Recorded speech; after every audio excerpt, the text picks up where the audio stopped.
आपके मन में ख्याल कैसे आया कि धान से भी बैचेस और ज्वेलरी बन सकती है? 10 साल पहले जब हम एक समूह से जुड़े थे, तो इस सफ़र की शुरुआत आपने कैसे की? हम कुछ ऐसा आपस में मिल कर के करें जिससे हमारी आर्थिक स्थिति सुधर भी सके। आप लोगों ने 6 लाख तक का सेल कर चुके हैं। हमारे पास छोटे बच्चे हैं, वो बहनें किस प्रकार काम कर सकती है। नमस्कार, मैं हूँ वर्षा और हौसलों की जीत में आप सभी का स्वागत है। आज हमारे साथ एक ऐसी शख्स हैं जो धान से ज्वेलरी बनाती हैं, धान से बैचेस बनाती है और ये जो बैचेस है वो केवल छत्तीसगढ़ तक ही नहीं सीमित हैं। उनके बनाए हुए जो बैच हैं वो आज दिल्ली तक पहुंच चुके हैं। तो ऐसी आज की हमारी एक खास मेहमान है। कभी आपने सोचा है कि धान से भी ज्वेलरी बन सकती है? नहीं ना, लेकिन ये कारनामा कर दिखाया है छत्तीसगढ़ की बेटी ललेश्वरी साहू जी ने। तो उनसे हम सीधे बात करते हैं और उनसे जानेंगे कि उनको ये ख्याल कैसे आया कि धान से ज्वेलरी और पैचेस बनाया जाए। तो सबसे पहले दीदी, आपका बहुत बहुत स्वागत है हौसलों की जीत प्रोग्राम में। जय जवाहर संवारी हो। दीदी, सबसे पहले ये जानना चाहेंगे कि आपके मन में ख्याल कैसे आया कि धान से भी बैचेस और ज्वेलरी बन सकती है और इस सफ़र की शुरुआत आपने कैसे की? तो ऐसा है वर्षा बहन, सफ़र की शुरुआत हमने 10 साल पहले जब हम एक समूह से जुड़े थे, तो वहाँ समूह में बहनें केवल अपनी बचत राशि रखते थे। महीने में हमने धीरे धीरे 50 रुपया 100 रुपया से बहनें सब मिल करके एक बचत राशि रखते थे, जिनको केवल अपने बचत के लिए रखते थे और उसी से छोटा मोटा अपने सामाजिक कार्यक्रमों को या कुछ स्वच्छता को लेकर ऐसे छोटे छोटे सामाजिक कार्यक्रमों को करते थे। ये चलता रहा। फिर उस बीच मैं कुछ दिनों के लिए बाहर चले गई थी। मेरी भी छोटी बेटी थी तो उसको बाहर पढ़ाने के लिए। उसके बाद फिर से जब मैं आई, भिलाई में ही गई थी, ज़्यादा दूर नहीं था। फिर से जब मैं अपने बोरसी में लौटी, उस समय हम सब एक ऐसी त्रासदी से गुजर रहे थे जिससे पूरा विश्व संघर्ष कर रहा था। वो समय था कोरोना काल का। उस बीच मेरे यहाँ भी कुछ ऐसा ही हादसा हुआ। मेरे परिवार में मुझसे बड़ी दीदी है, उनके यहाँ के जीजा जी, जब कोरोना काल का दूसरा वेव आया, उसमें उनका 10 अप्रैल को निधन हो गया। दीदी, हम सब बहुत परेशान थे, बहुत ज़्यादा परेशान थे। फिर दीदी आई, दीदी को देख करके काफ़ी बुरा लगता था। बहुत ज़्यादा सोचने के बाद फिर मैंने सोचा कि नहीं, जिस चीज़ को मैं पीछे छोड़ आई थी, हो सकता है आज फिर उस चीज़ से एक नई शुरुआत की जाए।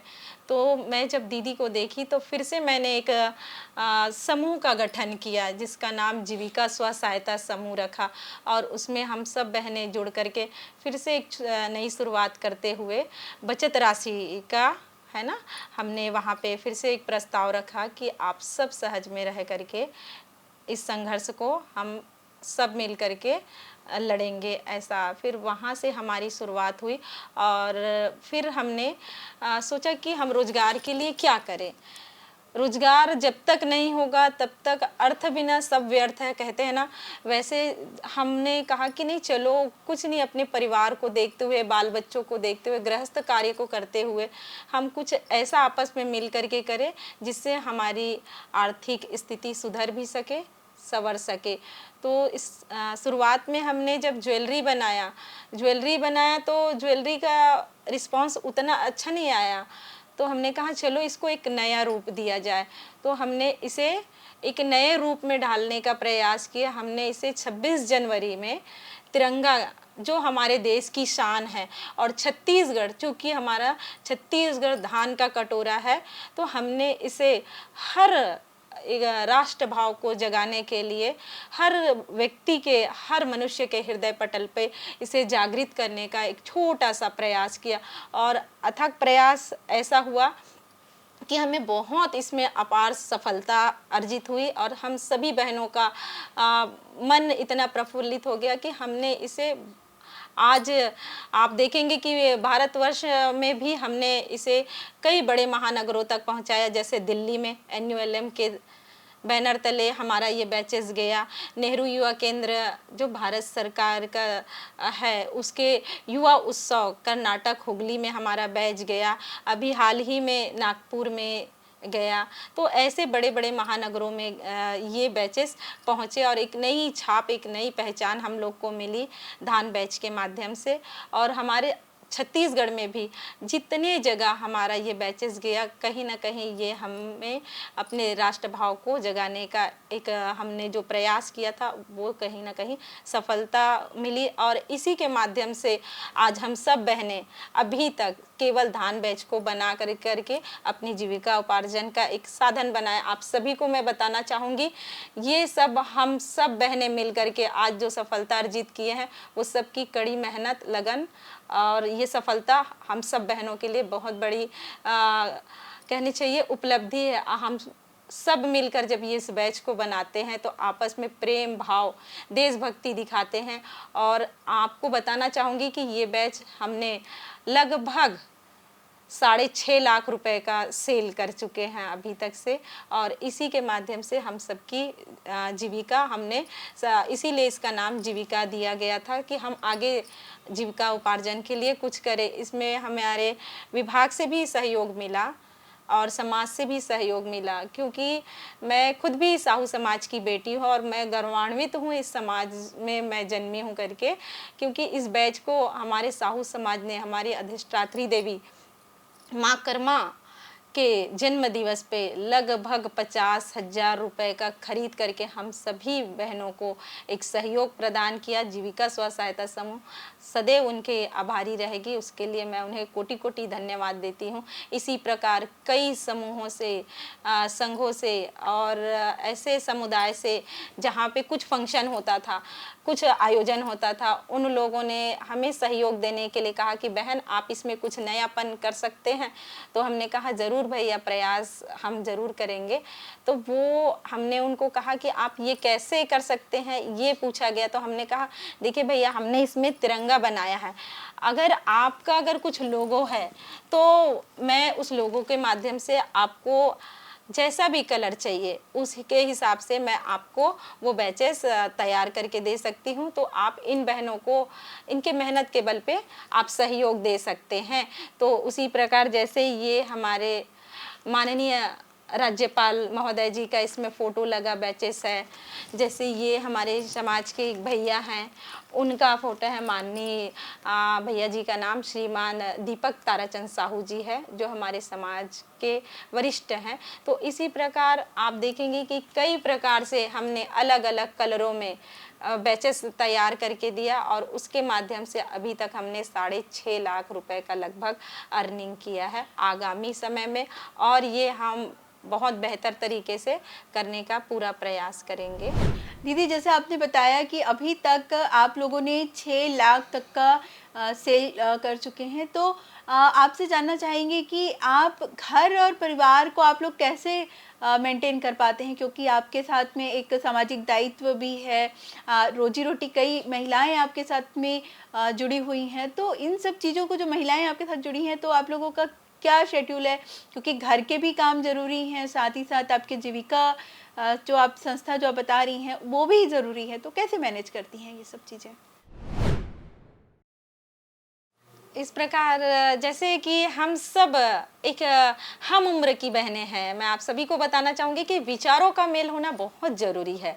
तो हम सब बहनें आपस में मिल करके एक दूसरे के प्रति आत्मीयता का भाव रहना बहुत ज़रूरी है। तो इन सब चीज़ों को पहले हम लोगों ने देखा कि अगर हमारे पास छोटे बच्चे हैं, वो बहनें किस प्रकार काम कर सकती है, और जो बहनें थोड़ी है ना फ्री होकर के कहीं सेल करने जा सकती हैं, तो उस प्रकार हम लोगों ने कहा कि जो बहनें घर पे अपने बाल गोपाल को देखते हुए बनाएंगी, कुछ बहनें जो है सेल के लिए सहयोग करेंगी और कुछ बहनें जो है अकाउंट को देखेंगी। इस प्रकार हम सब ने पहले एक अपना संगठन है उसको समझाते हुए, एक दूसरे को सामंजस्य बनाते हुए हमने इस चीज़ को किया। और जो आपने कहा कि किस प्रकार आप लोग ऐसा करते हैं, तो मैं आपको बताना चाहूँगी कि हम एकदम पर्टिकुलर 10 घंटा जैसे 8 घंटा जॉब रहता है उस प्रकार नहीं करते हैं। बहनें अपने रसोड़े को संभालते हुए भी बैचेस बना सकती हैं, बहनें अपने गृह कार्य को करते हुए घर पे बैचेस बनाती हैं, कलर करना भी वहीं करती है। जब हम सब बना लेते हैं तो हमारा एक छोटा सा कार्यालय है, वहाँ पे आ करके हम लोग काउंटिंग करते हैं, पैकेजिंग करते हैं, बस इतना ही काम है। इस प्रकार से हम लोग सब लोग आपस में सामंजस्य बना करके इस कार्य को करते हैं ताकि हम सब एक दूसरे को सहयोग दे सके। ऐसे में तो फिर दिक्कत हो जाएगी क्योंकि छोटे बच्चे वाले लोग फिर ये काम ही नहीं कर सकते। तो दिक्कत यही है कि हम सब मिल करके इस बात को समझें और एक दूसरे को सहयोग दें। दीदी, जैसे आप लोगों ने बताया कि आप जितनी महिलाएं आपके साथ में जुड़ी हैं, आप लोग एक परिवार की तरह, एक कुटुंब की तरह एक दूसरे की जो समस्याएं हैं उनको सुनती हैं, उसके हिसाब से जो है ये काम पूरा करती हैं। तो सबसे पहले हम आपसे जानना चाहेंगे कि आपके समूह के साथ में शुरुआती दौर पर कितनी महिलाएं जुड़ी थी और आज आपके साथ में कितनी महिलाएं जुड़ी हुई हैं? जब हम इस समूह का शुरुआत किए थे तो एक समूह बनाने के लिए 10 से 15 महिलाओं की ज़रूरत होती है और हमने वहीं से शुरुआत की थी कि हमारे समूह में सबसे पहले 10 से 15 ही बहनें थीं।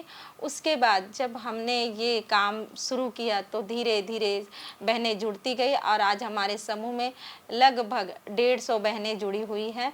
और हम बीच बीच में उनको बताते भी रहते हैं कि केवल काम करना ही उद्देश्य नहीं है, सामाजिक दायित्व भी हमारा कर्तव्य है, देशभक्ति भी हमारा कर्तव्य है और पढ़ना और अपने बाल बच्चों को भी पढ़ाना हमारा कर्तव्य है। तो आपको बताना चाहूँगी कि हम जिस समूह में काम कर रहे हैं, हम सब मिल कर के काम कर रहे हैं, तो हम सब ने एक दूसरे को प्रेरणा भी देने का प्रयास किया, एक दूसरे को बल देने का भी प्रयास किया। तो आपको बताना चाहूँगी कि हमारे समूह की लगभग 6 बहनें जो हैं अभी डीएलएड की पढ़ाई कर रहे हैं, हमारी 3 बहनें जो है एमएसडब्ल्यू कर रहे हैं, 4 बहनें जो हैं 12वीं के अभी एग्ज़ाम दिए हैं। इस प्रकार हम सब बहनें पढ़ाई जो कम किए थे वो भी कहीं ना कहीं शिक्षा को आगे बढ़ाने का प्रयास अपने जीवन में, शिक्षा, क्योंकि शिक्षा के बिना सब चीज़ व्यर्थ है, तो शिक्षा भी जीवन में बहुत ज़रूरी है। अगर हम जागरूक रहेंगे, हम पढ़े लिखे रहेंगे तो आगामी हम अपने बच्चों को भी उसी प्रकार शिक्षा का लाभ दे करके शिक्षा दे सकते हैं। बिल्कुल, ये आपने बहुत अच्छी बात कही। तो दीदी, आपसे हम जानना चाहेंगे कि जो आपको ऑर्डर मिलते हैं वो किस तरह से आप लोगों को ऑर्डर मिलते हैं और ऑर्डर के लिए आप किस तरह का प्रयास करते हैं कि आपके समूह को इस तरह के ऑर्डर प्लेस हो मिले?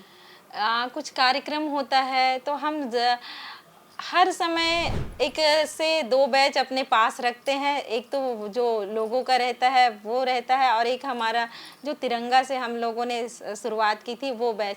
तो हम लोगों को बताते हैं कि यदि आपको बैच लेना है तो हम इस बैच की गुणवत्ता बताते हैं कि ये इको फ्रेंडली बैच है और अगर किसी को आप सहयोग दे सकते हैं तो वो जो कर्म कर रहे हैं, है ना, मेहनत कर रहे, उसके बल पे अगर इन बहनों को सहयोग कर सकते हैं तो आप सब इस सहयोग के सहभागी बनेंगे। तो वो जो बाहर में मार्केट में मिलता है बैचेस, वो कहीं ना कहीं हमारी धरती मैया को प्रभावित करती है। चूँकि ये इको फ्रेंडली बैच है, किसी भी प्रकार से प्रदूषण से रहित रहता है और अगर आप इस धान के बैच को अगर कहीं पे फेंक देते हैं या कोई जीव जंतु उठा लेता है तो भी उसे किसी भी प्रकार की हानि नहीं होगी। अगर एक चिड़िया के पास चले जाए तो वो चिड़िया का भोजन बन सकता है। कहीं गार्डन में अगर आप फेंक देते हैं और उसको पानी देते हैं तो सुंदर वहाँ धान जो सुंदरता का प्रतीक बन करके दिखेगा। वैसे ही हरियाली हमें बहुत पसंद आती है, तो अगर आप इस धान के बैच को वहाँ डाल देते हैं और पानी मिल जाता है तो सुंदर वहाँ पे एक गार्डन सुंदर हरा भरा दिखेगा। इस प्रकार सोच करके हमने इस बैच को तैयार किया। अब जैसे आप बता रही हैं, प्रकृति की बात कर रही हैं कि आप बिल्कुल, ये बहुत अच्छी बात है कि ये एक इको फ्रेंडली बैच है और यदि कहीं गिर जाता है या फिर किसी जानवर के या फिर चिड़िया के इसमें आता है तो वो कहीं ना कहीं उपयोगी होगा। कहीं ज़मीन पे गिरता है, पानी मिल जाता है तो एक धान, वैसे भी हमारा छत्तीसगढ़ धान का कटोरा है और उसकी पहचान जो है वो धान ही है। और आपका सबसे अच्छी बात है कि आपने धान से ये बैच बनाने की जो आपको प्रेरणा मिली, ये सबसे यूनिक और सबसे अच्छी बात कही। अब जैसे प्रकृति की हम बात कर रहे हैं, क्योंकि बैचेस बनाते हैं तो उसमें हम 3 कलर जो है वो उपयोग करते हैं। तो ये जो कलर होते हैं, क्या ये भी इको फ्रेंडली कलर ही होते हैं? कलर किसी भी प्रकार से इको फ्रेंडली नहीं कहा जा सकता। कलर केवल फैब्रिक कलर हम यूज़ करते हैं, जो कपड़ों में यूज़ होता है वही कलर है, और आप ये कलर किसी भी प्रकार से नुकसानदेह नहीं होता है। दूसरी बात ये है कि जब चिड़िया इसे खाती है तो चिड़िया कभी धान नहीं खाती, चिड़िया हमेशा चावल खाती है। तो चावल को खाने के लिए उसको कहीं न कहीं धान पे चोंच मार के उसके छिलके को उतारना पड़ेगा। तो ये जो है चिड़िया के लिए नुकसानदेह नहीं है, क्योंकि वो छिलके खाती है। अगर कोई और बड़ा जीव जंतु खा लेती है तो भी ये उसे नुकसानदेह नहीं है। इस प्रकार हमने सोच करके इसमें ये कलर का उपयोग किया है। अच्छा, जैसे आपने बताया कि आप जहाँ-जहाँ प्रोग्राम होते हैं वहाँ-वहाँ आप लोग बैचेस लेकर के आप लोग जाते हैं। तो अभी तक आपको, जैसे आपने बताया 6 लाख तक का आपको ऑर्डर मिला, तो आपने ऐसे कहाँ-कहाँ पर आपने प्रोग्राम किया और कहाँ से आपको सबसे बड़ा ऑर्डर आपको मिला?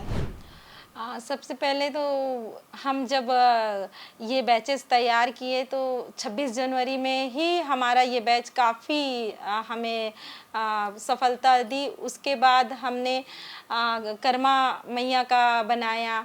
उसके बाद हम महिला दिवस पे बनाए, जिसमें हमारे दुर्ग की सुरक्षा टीम ने हमें बहुत सहयोग प्रदान किया। आदरणीय हमारी डीएसपी मैम ने हमें बहुत सहयोग किया। हर जगह, जैसे महिला दिवस का समय था तो 8 मार्च अंतर्राष्ट्रीय महिला दिवस है, वो हम सबके लिए बहुत बड़ी बात है।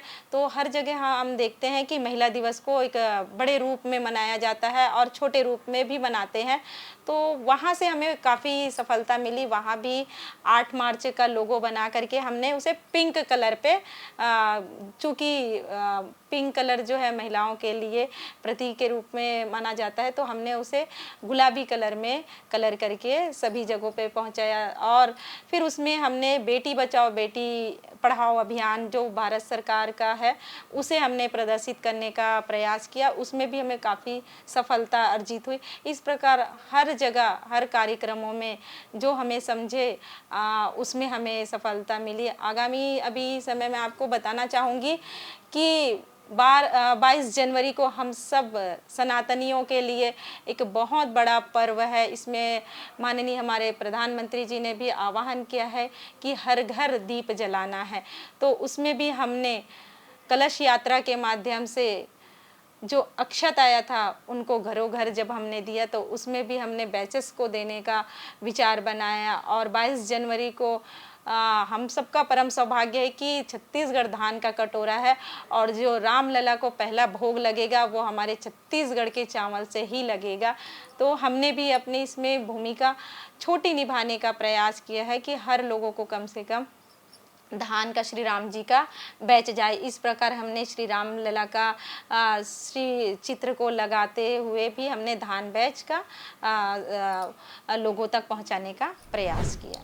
ये तो बहुत अच्छी बात आपने कही कि सबसे पहले जो है रामलला को छत्तीसगढ़ के धान यानी कि छत्तीसगढ़ के चावल का पहला भोग लगने वाला है, और ये बहुत अच्छी बात है पूरे छत्तीसगढ़ और हम सब के लिए कि ये गर्व की बात है कि इतना बड़ा आयोजन हो रहा है और उसमें छत्तीसगढ़ के जो धान है, धान के कटोरे के नाम से ये फेमस है, और वहीं के चावल से जो है रामलला को भोग लगने वाला है। और आपका इतना अच्छा सराहनीय प्रयास है कि आपने धान के जरिए जो है वो रामलला के बैचेस भी आपने वहाँ पर भिजवाए हैं। अच्छा, आप जैसे अब बैचेस की बात हो रही है तो आपने जैसे अभी हम बात कर रहे थे तो आपने बताया कि कुछ बैचेस जो है वो 26 जनवरी के लिए भी आपने भेजे हैं दिल्ली में, तो उसका क्या रीज़न है? हमारा जो संस्था है वो NULM भारत मिशन के तहत आता है, तो हम नगर पालिक निगम में आते हैं। तो NULM के माध्यम से वहाँ स्टॉल लगा था।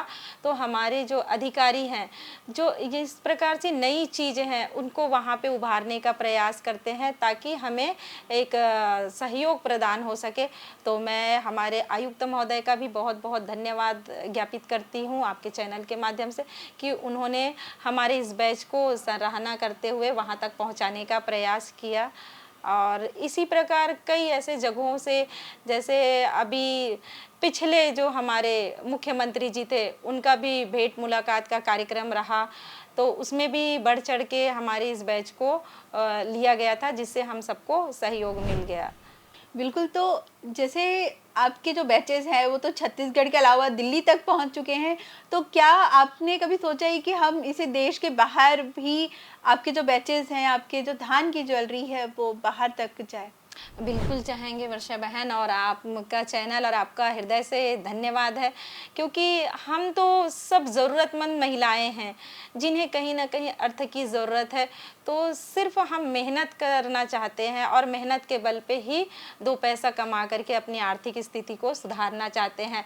ये तो बहुत हम सब के लिए बहुत अच्छी बात है कि अगर इसका सेल बाहर भी होता है तो हम सौभाग्य समझेंगे अपना, और आप सबका हृदय से धन्यवाद ज्ञापित करेंगे कि आप सब ने इसे इतना सुंदर तरीके से विचारों पे अपने ला करके हमें सहयोग प्रदान करने का प्रयास दीदी, किया। तो अभी जैसे ऐसा कुछ आपका प्रोजेक्ट कभी आया है आपके पास में, ऐसे कोई ऑफर आया है आपके पास में कि विदेश के लोगों ने आपसे कभी या किसी एनजीओ ने आपसे कांटेक्ट किया है कि वहाँ के लिए इस तरह की कुछ ज्वेलरी वगैरह आप डिज़ाइन करें, बैचेस वहाँ विदेश के लिए? तो अभी नहीं आया है, मगर यहाँ है। अभी जैसे शादियों में अभी आपका चला था वो प्लास्टिक का जो राधा कृष्ण का जो सेट रहता था, उस प्रकार की ज्वेलरी, तो हमने सोचा है कि अभी जो शादियां होती है उसमें इसकी ज्वेलरी को हम लोग हाईलाइट करें और लोगों को निवेदन करें कि हमारी बहनों को इस प्रकार का सहयोग दे करके आप इस ज्वेलरी को सहयोग में ज़रूर लाते हुए उपयोग करें। आने वाले प्रोजेक्ट आपके क्या-क्या हैं फ्यूचर में? ये बैच का हम सबसे पहले तो बैच ही हमारा मुख्य आधार रहेगा। उसके बाद जैसे ज्वेलरी है, उसके साथ भी हम बहुत सारी बहनें हैं, तो हमने दो चीज़ों पे और फोकस किया। एक तो हम चाहते हैं कि अपने जो व्यंजन है उस व्यंजन को लोगों तक पहुंचाने का प्रयास किया। इसके लिए तो शासन प्रशासन गढ़ कलेवा चला ही रही है, लेकिन कई जगह ऐसा होता है कि लोग पहुंच नहीं पाते हैं, जैसे स्कूलों में। तो अभी मैं कुछ ही दिनों की बात बता रही हूँ कि हम लोग दुर्ग डीपीएस भिलाई में गए हुए थे, तो वहाँ लोगों को हमारा व्यंजन इतना पसंद आया, जिससे बहुत सुंदर तरीके से हमें सहयोग भी मिल गया, और उन्हें हमारा ये व्यंजन जैसे फरा है, चौसेला है, चावल का, आपने चावल का शायद बड़ा नहीं खाया होगा, बहुत स्वादिष्ट लगता है। कभी हुआ तो आप ज़रूर अपने घरों में देखिएगा कि चावल का बड़ा किस प्रकार से बनता है और कैसे खाते हैं। तो बहुत ही मतलब वहाँ हम लोगों को इतना अच्छा प्रतिसाद मिला कि हम सब बहनों को बहुत सहयोग मिला। तो जैसे अभी सहयोग की बात हो रही है, तो आपको सरकार की तरफ से कोई आर्थिक मदद मिलती है या इतना जो आप लोग ज्वेलरी बनाते हैं उसके लिए, क्योंकि बिना धन के, बिना आर्थिक सहायता के ये संभव नहीं हो पाता है। तो स्टार्टिंग में आपने अपने तरीके से उसको मैनेज किया, बट अब जब आपका काम आगे बढ़ चुका है, इतना दिल्ली तक पहुंच चुका है, और तो अभी सरकार की तरफ से आपको किसी प्रकार का आर्थिक सहायता, या कैसे आप मतलब इन सब चीज़ों के लिए धन एकत्रित करती हैं? पहले तो हम जब समूह गठन करते हैं तो भारत सरकार द्वारा एनयूएलएम से जो समूह गठित होती है उसको 10,000 की सहायता राशि दी जाती है, और उस 10,000 की सहायता राशि से हमने इस सामग्री को खरीदा। क्योंकि किसी भी कार्य को करने के लिए धन की आवश्यकता होती है, और धन के साथ साथ हमें विचारों का भी बहुत बड़ा योगदान देना पड़ता है। तो हमने कहा कि पहले अगर हम कुछ नहीं कर पाते हैं तो हमें दिक्कत आएगी, तो हमने कहा कि छोटी सी शुरुआत करते हैं और देखते हैं फिर आगे क्या होता है। तो इस प्रकार हमने उस 10,000 की धनराशि पे ये बैच का शुरुआत किया, और आज इसी के माध्यम से हमने काफ़ी अच्छा अर्निंग करके अब हमें कहीं किसी को हेल्प लेने की ज़रूरत नहीं पड़ती कि आप हमें लोन दे दीजिए या आप हमें सहयोग के रूप में कुछ धनराशि दे दीजिए। तो हम उसी से अब किसी से मांगने की ज़रूरत नहीं, इसी में ही हम इस चीज़ को चला रहे हैं। तो दीदी, आपसे बस जाते जाते ये पूछना चाहेंगे कि आप जो घरेलू महिलाएं होती हैं, जैसे आप भी एक हाउसवाइफ के साथ साथ आप एक अच्छा काम कर रही हैं, एक संस्था चला रही हैं, एक समूह चला रही हैं, साथ ही साथ महिलाओं को रोजगार के अवसर भी प्रदान कर रही हैं। तो आप ऐसी महिलाओं से क्या कहना चाहेंगी जो घर में रहती हैं और घर में रहते रहते वो अपनी जीविका अर्जित कर सके, 2 पैसे कमा सकें? उन महिलाओं के लिए आप क्या कहेंगे? काम कोई छोटा बड़ा नहीं होता, या काम आप सीख सकते हो ऐसा नहीं, या नहीं सीख सकते। हर कोई के पास ऐसा कुछ न कुछ तो हुनर रहता है। अगर सीखना चाहें तो आप बिल्कुल सीख सकते हैं, बट आपके अंदर वो जिज्ञासा होनी चाहिए। जब आप देखेंगे कि अभी हाल ही में हम सबके पास इतना बड़ा उदाहरण है, मैं बताना चाहूँगी आप सबको, सुश्री शीतल देवी जी का, जिनके दोनों हाथ नहीं होने के बाद भी आज उसे हमारे राष्ट्रपति महोदया द्वारा अर्जुन पुरस्कार से सम्मानित किया गया। ये हम सबके लिए गौरव का विषय है, और अगर आप उनको देखने के बाद सीख सकते हैं तो हाँ, हम सब तो सौभाग्यशाली कि हमें ईश्वर ने पूर्ण रूप से परिपूर्ण बनाया है। तो आप इन सब चीज़ों से प्रेरणा ले सकते हैं। तो मैं बस वही बात आप तक पहुंचाना चाहूँगी कि अगर आप करना चाहते हैं तो आप बिल्कुल वो कार्य कर सकते हैं जो आप करना चाहते हो। बिल्कुल, आपने बहुत अच्छी बात आपने कही कि यदि कुछ कर गुजरने की इच्छा है, यदि आप चाहते हैं कि लाइफ में आपको कुछ करना है, तो उसके लिए आपको मेहनत, क्योंकि हर चीज़ के पीछे आपको मेहनत करनी पड़ती है। मेहनत के बिना तो मेरे ख्याल से कुछ भी काम हो ही नहीं सकता। बट उसके लिए आपको लगन की भी और धैर्य की सबसे ज़्यादा ज़रूरत होती है कि आप धैर्य रखें और उस काम के पीछे लग जाएं जो आप करना चाहते हैं। कहीं ना कहीं यदि आप सच्चे मन से और खूब मेहनत करते हैं तो मेहनत का फल हमेशा आपको मिलेगा ही। ये थी ललेश्वरी साहू जी, जिन्हें आप सुन रहे थे, जो धान की बालियों से बैचेस और ज्वेलरी बनाती हैं। आप में भी यदि ऐसा हुनर है तो आप भी इस तरह से कुछ अलग करके अपनी जीविका के साथ साथ, अपने हौसलों के साथ साथ समाज में अपना एक अलग मुकाम बना सकती हैं। अगली बार मैं ऐसे ही किसी खास शख्स को लेकर के फिर हाजिर होंगी। तब तक के लिए मुझे दीजिए इजाज़त और देखते रहिए TV24। नमस्कार।